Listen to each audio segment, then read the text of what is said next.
اعوذ باللہ من الشیطان الرجیم بسم اللہ الرحمن الرحیم وبہ نستعین وصلی اللہ علی سیدنا محمد وأہل بیتہ الطیبین الطاہرین اللہم صلی علی محمد وآل محمد وعجل فرجہم۔ یہ 25th آڈیو ہے اس کتاب کا، 3 منٹ قیامت کے، اور یہ آخری آڈیو ہے اس کتاب کا۔ وہ آپریشن کے بعد ایک مدت گزر چکی تھی، اور پھر میرے دوستوں کی شہادت کے بعد بھی ایک کافی عرصہ گزر چکا تھا۔ میری حالت بہت خراب تھی، میں شہادت کے نزدیک پہنچ گیا تھا، لیکن پھر بھی وہاں سے خالی ہاتھ آ گیا۔ میں شہادت کا جام پی نہ سکا، لیکن میرے دوست سارے شہید ہو گئے تھے، اور میں جانتا تھا کہ کیوں میں شہید نہیں ہو پایا۔ مجھ سے کہا گیا تھا کہ اگر شہادت کا شوق رکھتے ہو تو حرام نگاہ سے بچنا۔ ہر حرام نگاہ کی وجہ سے شہادت 6 مہینے پیچھے چلی جاتی ہے۔ مجھے یاد ہے کہ جب ہم سیریا جا رہے تھے تو جس وقت پر ہماری فلائٹ تھی، بالکل اسی وقت پر انطالیہ کی بھی فلائٹ تھی۔ انطالیہ ٹرکی کا ایک شہر ہے، تو اس کی فلائٹ بھی اسی وقت پر تھی، اور ہم سب جب ویٹنگ ایریا میں ویٹ کر رہے تھے تو کچھ نوجوان لڑکیاں جو بالکل نامناسب لباس پہنے ہوئے ہیں، وہ آ کر میری سامنے والی کرسیوں پہ بیٹھ جاتی ہے، اور نہ چاہتے ہوئے میری نگاہ ان پر پڑ جاتی ہے۔ فوراً میں وہاں سے اٹھتا ہوں اور دوسری جگہ جا کر بیٹھ جاتا ہوں، ایسی جگہ جہاں پر پھر یہ نامحرم لڑکیاں مجھے نہ دکھیں۔ جتنا بھی میں کوشش کر رہا تھا کہ میرے حواس کو میں پرت کروں اور دور رکھوں اور ان کی طرف متوجہ نہ ہوں، لیکن نہیں ہو پا رہا تھا۔ لیکن میرے دوسرے جتنے دوست تھے وہ جا کر ایسی جگہ بیٹھ گئے تھے کہ اصلاً ان کے سامنے کوئی نامحرم آ کر بیٹھ ہی نہیں سکتا تھا۔ کوئی بہت کونے کی، دور دراز کونے کی کرسی پر جا کر بیٹھ گئے تھے کہ جہاں کوئی آ کر بیٹھنا پسند نہیں کرتا۔ دوبارہ پھر یہ لڑکیاں آ کر میرے سامنے بیٹھ گئی۔ شاید انہیں لگ رہا تھا کہ میں بھی انطالیہ جا رہا ہوں، مجھے بھی وہ انطالیہ کا مسافر سمجھ رہی تھی، اس لیے وہ آ کر وہاں بیٹھ گئی۔ جو بھی تھا، ایسے لگ رہا تھا کہ میرا ایمان اور میرا اعتقاد دونوں کا امتحان لیا جا رہا ہے، جیسے کہ شیطان چاہتا ہے کہ مجھے بتائے کہ ابھی تک تم تیار نہیں ہو شہادت کے لیے۔ اگرچہ میں ان کے ناز و نخروں کے مقابل میں کوئی ری ایکشن نہیں دے رہا تھا اور بالکل انہیں اگنور کرنے کی کوشش کر رہا تھا، لیکن ظاہراً اس امتحان سے میں بہت اچھے نمبر سے پاس نہیں ہوا تھا۔ جو ہمارے سارے دوست سیریا میں ہمارے ساتھ تھے، ان میں سے اور کئی ایسے لوگوں کو میں جانتا تھا جو بعد میں شہید ہونے والے تھے، کیونکہ میں نے بھی انہیں شہداء کی صف میں دیکھا تھا۔ عالم برزخ میں یہ شہداء کے ساتھ حساب کیے گئے تھے۔ ان میں سے ایک کا نام تھا علی خادم۔ علی خادم ایک بہت ہی سیدھا سادہ انسان اور بہت ہی نیک انسان تھا، اور بہت ہی با اخلاص انسان تھا۔ ایئرپورٹ پہ جب ہم ویٹنگ ایریا میں بیٹھے ہوئے تھے تو وہ ایسی جگہ جا کر بیٹھا تھا کہ وہاں اس کے مقابل میں کوئی نہیں بیٹھ سکتا تھا۔ نامحرم تو دور کی بات، کوئی اور آ کر بیٹھ ہی نہیں سکتا تھا، بہت تنگ جگہ تھی۔ وہ خود کو ایسی حرام نگاہوں سے بچا رہا تھا۔ سیریا میں جب ہم جنگ میں مشغول تھے تو علی بھی وہاں پر تھا، اور وہ بھی زخمی ہو گیا تھا، اور ہم سب کے ساتھ ایران واپس آ گیا تھا۔ پھر میں اپنے آپ دل میں سوچنے لگا، علی بھی بہت جلدی شہید ہونے والا ہے، لیکن کہاں اور کیسے یہ نہیں جانتا تھا۔ اور ایک دوست جس کو میں نے شہداء کی صف میں دیکھا تھا، اس کا نام تھا اسماعیل کریمی، اور وہ ایران میں ہی تھا۔ بلکہ یہ بتا دوں کہ وہ اصلاً بی بی زینب سلام اللہ علیہا کے حرم کے دفاع کے لیے آیا ہی نہیں تھا، مدافعان حرم میں سے تھا ہی نہیں۔ وہ ابھی تک ایران میں ہی تھا اور وہیں کے دفاتر میں کام کر رہا تھا، لیکن میں نے اسے برزخ کے عالم میں شہداء کے صف میں دیکھا تھا، اور اس کا بنا کوئی حساب کتاب کیے اسے برزخ کی بہشت میں بھیج دیا گیا تھا۔ میں اور اسماعیل بہت اچھے دوست تھے۔ سال 97، یعنی تقریباً آج سے 1 سال پہلے، وہ مجھ سے ملنے آیا تھا، اور تقریباً 1 گھنٹہ بیٹھ کر ہم بات کرتے رہے۔ اور پھر جب اسماعیل جانے لگا، خداحافظی کرنے لگا، تو اس نے بتایا کہ ہم ایک ماموریت کے لیے، ایک آپریشن کے لیے بارڈر والے ایریا میں جانے والے ہیں۔ پھر میرے دوست سیستان اور بلوچستان کی طرف نکل گئے۔ وہاں کے کچھ مسائل تھے جسے حل کرنے کے لیے اور ڈیل کرنے کے لیے یہاں سے کچھ لوگوں کو بھیجا جا رہا تھا۔ پھر اگلے دن میں علی کے بارے میں پوچھنے لگا تو پتہ چلا کہ وہ بھی سیستان چلا گیا، اچانک سے مجھے احساس ہوا کہیں ایسا تو نہ ہو کہ سیستان اور بلوچستان سے شہادت کا دروازے کھل جائے اور یہ لوگ وہاں جا کر شہید ہو جائے۔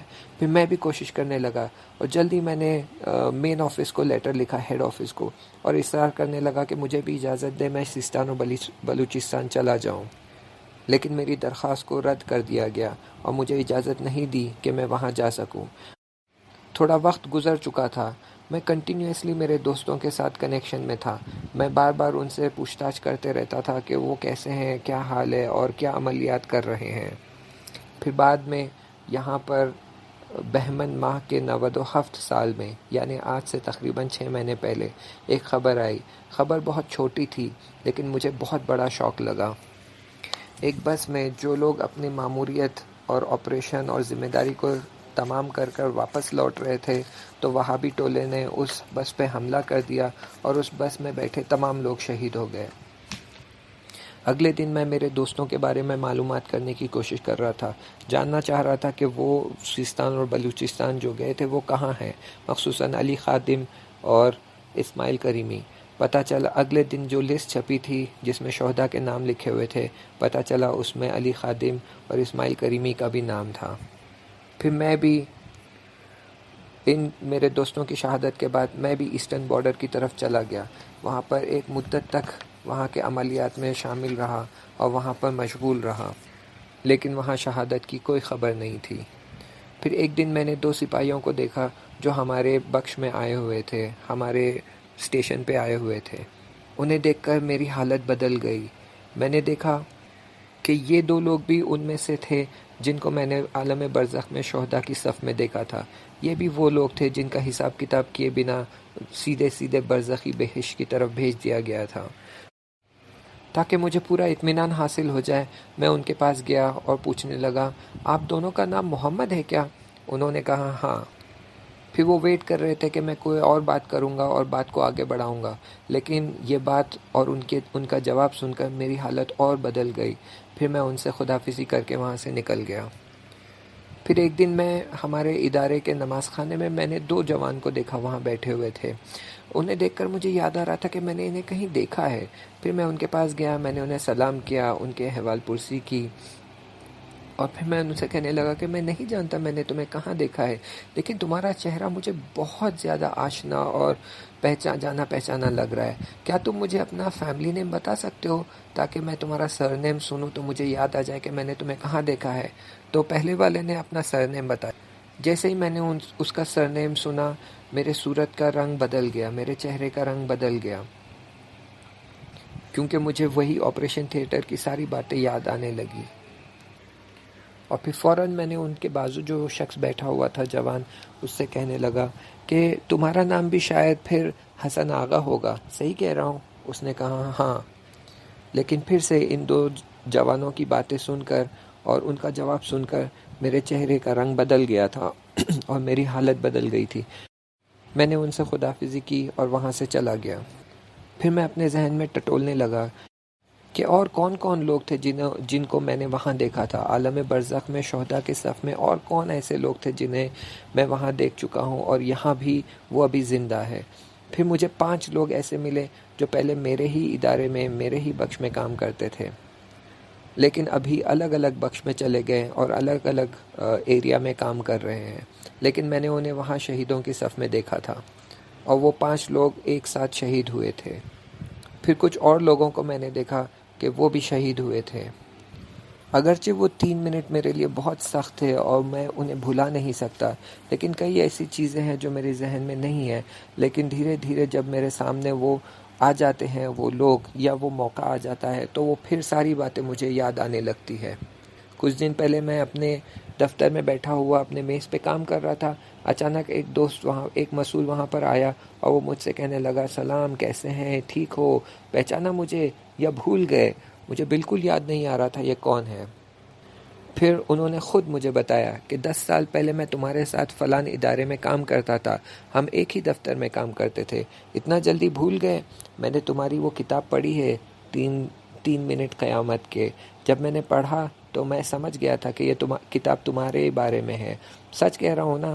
تو پھر میں نے جواب دیا کہ ہاں، صحیح کہہ رہے ہو، یہ کتاب میرے بارے میں ہی ہے۔ پھر اس نے کہا کہ میرے ایک رشتہ دار نے تمہاری کتاب پڑھی، بہت ان پر اس کا اثر ہوا، اتنا زیادہ کہ انہوں نے کئی لاکھ روپیے جو رد مظالم ہے وہ انہوں نے ادا کر دیے تاکہ ان کی گردن پہ کسی کا حق الناس باقی نہ رہے یا کوئی بیت المال باقی نہ رہے۔ بہت زیادہ پیسہ انہوں نے واپس دیا ہے۔ پھر کچھ دیر بات کرنے کے بعد وہ وہاں سے چلے گئے اور میں اپنے فکر میں مشغول ہو گیا کہ میں نے اسے کہیں اور بھی دیکھا ہے، اگر دفتر میں تھا لیکن بعد میں نے انہیں کہیں اور بھی دیکھا ہے۔ بہت سوچنے کے بعد مجھے یاد آیا کہ یہ بھی ان میں سے ایک شخص تھا جن کو میں نے عالم برزخ میں دیکھا تھا کہ یہ بھی شہید ہوئے تھے اور شہداء کے صف میں موجود تھے۔ اور اس مطلب کے ساتھ یہ جناب اپنی کتاب کو ختم کرتے ہیں، یعنی یہ جناب ابھی بھی زندہ ہے، وہ سیریا جا چکے ہیں مدافع حرم کے لیے، حرم کی حفاظت کے لیے وہ جنگ کر چکے ہیں، اور ابھی بھی ان کے دل میں شہادت کا عشق اسی طرح باقی ہے، اور وہ ابھی بھی اس کوشش میں لگے ہوئے ہیں کہ انہیں شہادت کا درجہ حاصل ہو سکے، کیونکہ وہ دیکھ چکے ہیں اور جان چکے ہیں کہ شہید کا مرتبہ کیا ہوتا ہے اور شہادت کا درجہ کیا ہوتا ہے۔ میں جانتا ہوں کہ آپ لوگ یہ آڈیو سننے کے بعد آپ لوگوں میں بہت سارے لوگوں میں بہت سارے چینجز آئے ہیں۔ کئی لوگوں نے ہمیں سوالیں لکھ کر بھیجا ہے، کئی لوگوں نے ہم سے پوچھا ہے کہ اب ہم کیا کریں، ہم ہمارے پچھلے حساب کو کیسے مٹائیں، ہم رد مظالم کو کیسے ادا کریں، ہم خمس کیسے پے کریں، اور ہم ہمارے رفتار میں کیسے چینج لائیں۔ میں جانتا ہوں کہ یہ آڈیوز کا آپ کے اوپر کافی اثر ہوا ہے۔ بس میں ایک ریکویسٹ کروں گا کہ یہ آڈیوز آپ کہیں نہ کہیں سیو کر کے رکھ لیں، اور جب بھی احساس ہونے لگے کہ آپ کا ایمان تھوڑا ڈگمگا رہا ہے یا آپ کا اعتقاد کم ہو رہا ہے یا آپ کے اعمال میں کوئی ایسے چینجز آ رہے ہیں کہ جس کی وجہ سے آپ کو لگے کہ آپ کے پاؤں ڈگمگا رہے ہیں، تو پھر سے ان آڈیوز کو سنیے تاکہ آپ کا ایمان تازہ ہو جائے اور وہ برزخ کا عالم آپ کے آنکھوں کے سامنے آ جائے، تاکہ اگر شیطان یا پھر ہماری نفس امارہ ہمیں بھٹکانے کی کوشش کرے اور ہمیں ورگلائے کہ ہم دنیا طلبی میں لگ جائے اور دنیا کی چاہت میں مشغول ہو جائے اور حرام کام کی طرف بڑھے، تو وہ برزخ کا عالم ہماری آنکھوں کے سامنے آ جائے اور ہم واپس سے ہوشیار ہو جائے اور کسی حرام کام میں مبتلا نہ ہو اور کسی گناہ میں مبتلا نہ ہو سکے اور شیطان کے ورغلے میں نہ آ سکے۔ آپ لوگوں کا بہت بہت شکریہ کہ آپ لوگوں نے اس آڈیوز کو سنا۔ آپ لوگوں کا بہت بہت شکریہ کہ آپ لوگ وقت نکال پائیں اور اس آڈیوز کو سن پائیں۔